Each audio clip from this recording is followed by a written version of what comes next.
بسم اللہ الرحمن الرحیم۔ السلام علیکم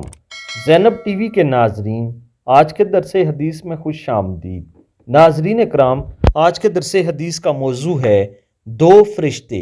رسول اکرم صلی اللہ علیہ وآلہ وسلم نے ارشاد فرمایا، کوئی دن جس میں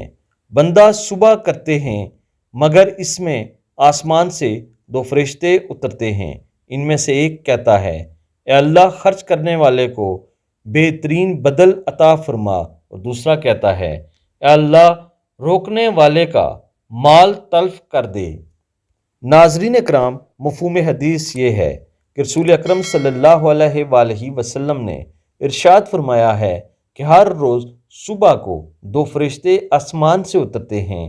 جو یہ دعا کرتے ہیں کہ اللہ جو تیری راہ میں خرچ کرتا ہے، جو غریبوں پر مسکینوں پر خرچ کرتا ہے، جو صدقہ خیرات کرتا ہے، حتیٰ کہ وہ اس نیت سے اپنی اہل و عیال پر خرچ کرتا ہے کہ میں صدقہ کر رہا ہوں، تو اس کے لیے وہ دعا کرتے ہیں کہ اس کا بہترین بدل اسے عطا فرما۔ اور جو شخص اپنے مال کو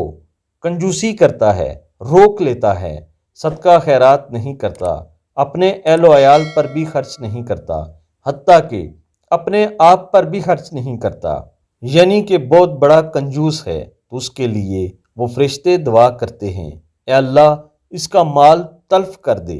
اللہ تعالیٰ سے دعا ہے اللہ تعالیٰ ہم سب کو اس خوبصورت حدیث مبارکہ کو سمجھ کر اس پر عمل کرنے کی توفیق عطا فرمائے، آمین ثم آمین۔